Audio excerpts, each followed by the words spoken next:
खून की प्यास पार्ट 2। और उसके बाद वो जंगल एक बार फिर से सुमन की चीखों से गूंज उठा।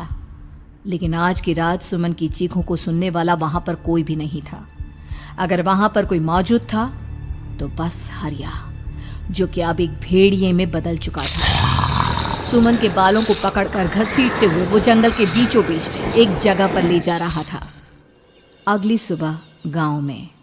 अरे भाई, पता नहीं क्या बात है, अपने गांव का हरिया किसान और उसकी पत्नी सुमन दोनों गायब हैं। दोनों का कोई अता पता नहीं। अरे कैसी बातें कर रहे हो भाई, ये कब हुआ है? अरे पूरे गांव में खबर फैली पड़ी है। कल रात को दोनों खेत की तरफ जा रहे थे, लेकिन लौटकर आए ही नहीं। तो हो सकता है अपने खेत पर होंगे। पूरा गांव ढूंढ कर आया है भाई। जानते हो क्या मिला वहां पर? क्या हुआ भाई? क्या मिला? बताओ हमें, क्या मिला? अरे हरिया की पत्नी सुमन के कपड़े पड़े हुए थे। शरीर का एक एक कपड़ा फटा हुआ झोपड़ी के बाहर पड़ा था, लेकिन दोनों पति पत्नी का कोई पता ठिकाना नहीं था। अरे भाई, लेकिन उसका जो दोस्त है ना रामू किसान, उससे पता करके आते हैं ना। अब तक तो दोनों साथ ही खेत पर जाया करते थे। हाँ, हमें उसके घर जाना चाहिए भाई। चलो वहाँ चलते हैं, चलो। वो सारे लोग रामू के घर पर पहुंचते हैं। रामू अपने घर के बाहर बैठकर हुक्का पी रहा था। आज सारे के सारे लोग टोली बनाकर मेरे घर क्यों आ रहे हैं? क्या कोई मर गया क्या भाई? अरे कैसी बातें कर रहे हो? तुम्हारा सबसे अच्छा दोस्त हरिया और उसकी पत्नी गायब है और तुम यहाँ बैठकर हुक्का पिए जा रहे हो हैं? रामू ने अजीब सी नजरों से उन सब गांव वालों की तरफ देखा, जिसकी वजह से वो लोग एक बार के लिए डर गए। गायब है? अरे गायब नहीं है, मुक्ति मिल गई है। उन दोनों को मुक्ति मिली है। इस दुनिया में आकर हर इंसान पाप करता है और उसे उसके पापों के लिए मुक्ति मिलना बहुत जरूरी है। अरे ये कैसी बहकी बहकी बातें कर रहे हो भाई, हैं? और इसका चेहरा अजीब सा क्यों लग रहा है? लगता है दोस्त के मरने का गम बैठ गया है। पागल हो गया है शायद ये पागल। ये बात सुनते ही रामू चीख कर जोर से चिल्लाते हुए कहता है, पागल मैं नहीं हूँ, पागल तुम सब हो। और ये शैतानी जंगल अब तुम में से किसी को नहीं छोड़ने वाला, सबको खा जाएगा। याद रखना मेरी बात। शैतानी जंगल? कैसा शैतानी जंगल? लगता है रामू पागल हो चुका है। हमें यहाँ से चलना चाहिए भाई। चलो। तभी रामू की पत्नी बाहर आती है। नहीं, आप लोग इनकी बात का बुरा मत मानिए। 2 दिन पहले हरिया के साथ खेत पर गए थे। जब से वहाँ से आए हैं तब से ऐसी ही बातें कर रहे हैं। भगवान जाने ऐसा क्या देख लिया उन्होंने, खेत में कुछ भी बड़बड़ाते रहते हैं। लेकिन गांव के लोगों ने कमला की कोई बात नहीं सुनी और वो सब वहां से चले गए। रात अब धीरे धीरे ढलने लगी थी। तभी अचानक किसी ने धीमी सी आवाज में रामू को पुकारा। रामू, आ जाओ, मैं तुम्हारा इंतजार कर रहा हूँ। और सुनो, अपनी पत्नी को साथ लेकर आना, नहीं तो काम अधूरा रह जाएगा। ये आवाज सुनते ही रामू के चेहरे पर शैतानी मुस्कुराहट आ जाती है। वो धीमे कदमों से अपने घर के अंदर आता है। क्या हुआ? तबीयत ठीक है ना अब आपकी? मैं तुझे अपने साथ खेत पर ले जाने आया हूँ, चल। मैं तुम्हारे साथ कहीं नहीं जाने वाली। मुन्ना गहरी नींद में सो रहा है और उसे अकेला छोड़कर मैं तुम्हारे साथ खेत पर नहीं आ सकती। वैसे भी तुम्हारे उन खेतों में भगवान जाने कौन सा राक्षस घूम रहा है, मुझे तो डर लगता है। रामू गुस्से में दांत पीसता अपनी झोपड़ी से बाहर आ जाता है और कमला गहरी नींद में अपने बच्चे के साथ सो जाती है। तभी अचानक रात को रामू की झोपड़ी के ऊपर एक साया वही गाना गुनगुनाते हुए घूमने लगता है जो हरिया के मोबाइल में बजा करता था। मैं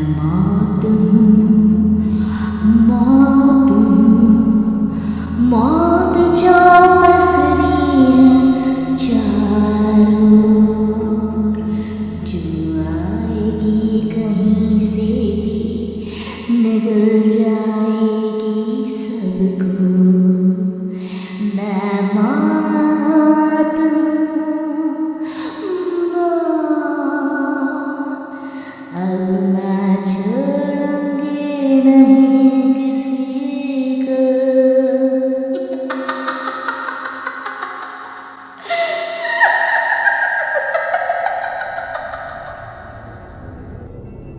ये आवाज सुनकर रामू की पत्नी कमला की आंख खुलती है और वो देखती है कि उसका मुन्ना अपनी जगह से गायब था। कमला चीखते हुए बाहर दौड़ कर आती है। वहां पर उसने देखा कि रामू ने अपने बच्चे को झोपड़ी के बाहर एक पेड़ से उल्टा लटकाया हुआ था और उसका बच्चा चीख चीख कर रो रहा था। वहीं दूसरी तरफ एक साया बच्चे के ठीक नीचे आग जलाकर उसके चारों तरफ हैवानों की तरफ नाच रहा था। छोड़ दो मेरे बच्चे को। अरे क्या कर रहे हो तुम? शर्म नहीं आती तुम्हें? अपने ही बच्चे को इस तरह मौत के हवाले करते हुए। अपना बच्चा? किसने कहा ये मेरा बच्चा है? अरे ये तो उस रामू की औलाद है, इस गांव के किसान रामू की, और मेरी दुश्मनी इस गांव के हर इंसान के साथ है। क्या? कैसी बात कर रहे हो तुम? और ये औरत कौन है? ये मेरे बच्चे को खा जाएगी। तभी अचानक से उस साया ने एक बेहद खतरनाक दिखने वाली औरत का रूप ले लिया और उसकी आंखों से आग निकल रही थी। सही पहचाना तूने। मैं तेरे बच्चे को खा जाऊंगी। अगर तू अपनी इस हैवान पति रामू के साथ जंगल नहीं आई तो मैं तेरे बच्चे को खा जाऊंगी। लेकिन क्यों? आखिर क्या चाहती हो तुम मुझसे? मुझे जंगल क्यों ले जाना चाहती हो? औरत बुरी तरह से ठहाके मार मार कर जोर जोर से हंसने लगी और साथ में रामू भी। ये तो तुझे वहाँ चलने के बाद ही पता चलेगा ना। अगर तू नहीं आई तो थोड़ी देर में तेरा ये बच्चा आग में जलकर मर जाएगा। चल जल्दी। नहीं नहीं, मेरे बच्चे को छोड़ दो।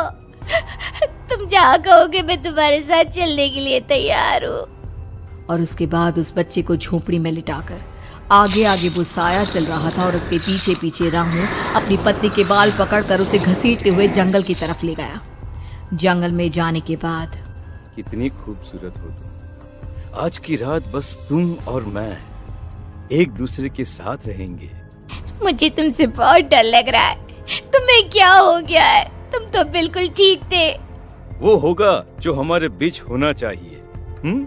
तो आओ आओ, अपने आप को मेरे हवाले कर दो। कमला ने डर की वजह से अपनी दोनों आंखें कसकर बंद कर ली थी।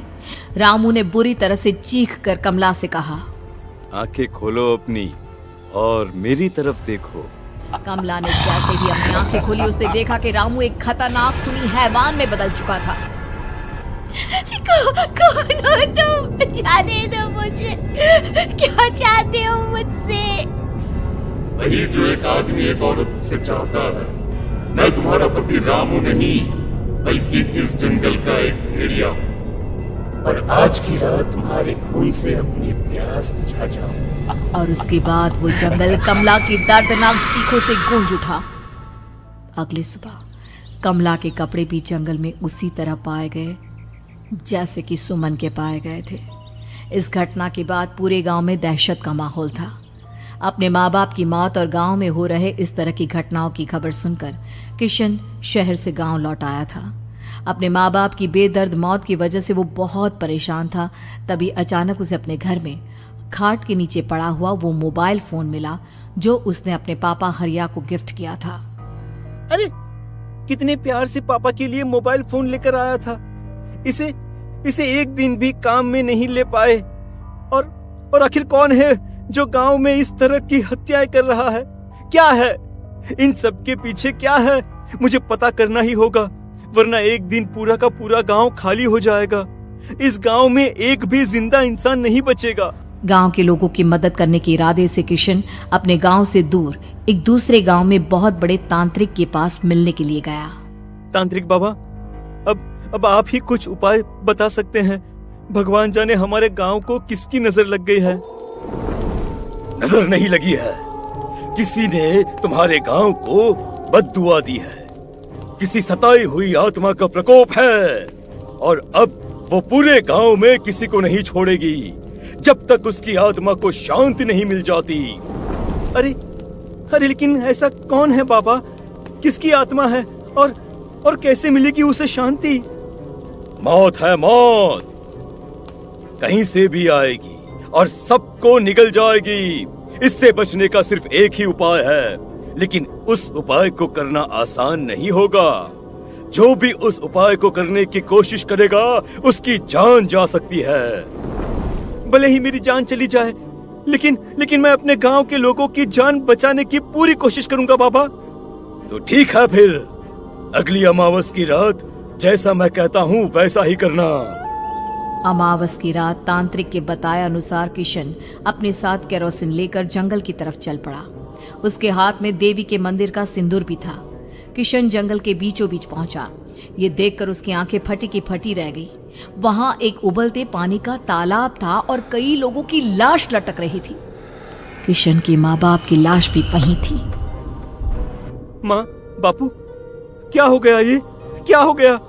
तभी वहां पर एक औरत और आदमी आते हैं। उन्हें देखकर किशन चौंक जाता है। गोपाल काका, आपकी तो 5 साल पहले मौत हो गई थी। और निर्मला काकी, आप? हाँ, मौत तो हो गई थी, लेकिन तुम ये नहीं जानते कि हमारी मौत कैसे हुई थी। क्या कहना चाहते हैं आप?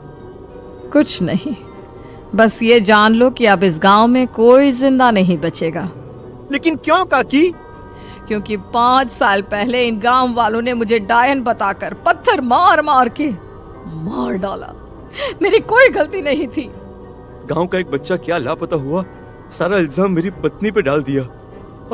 और जब मैंने निर्मला की जान बचाने की कोशिश की तो मुझे भी मार डाला। आपके साथ ये बहुत गलत हुआ काकी, लेकिन आप जो कर रहे हैं वो भी सही नहीं है ना? तुम यहाँ से चले जाओ वरना तुम भी नहीं बचोगे। हमारी आत्मा पिछले 5 साल से मुक्ति के लिए भटक रही है। चले जाओ यहाँ से। मौका देखकर किशन सिंदूर उन दोनों के ऊपर डाल देता है। उनका शरीर जलने लगता है और वो भयानक तरीके से चिल्लाने लगते हैं। अगले ही पल किशन उनके ऊपर केरोसिन डाल देता है और वो दोनों जल जाते हैं। किशन अपने माँ बाप और दूसरी लाशों का अंतिम संस्कार करवाता है और अपने घर लौट आता है। लेकिन वो अभी भी इस बात से अनजान है कि मोबाइल अभी भी बज रहा था। मैं मौत हूँ, मौत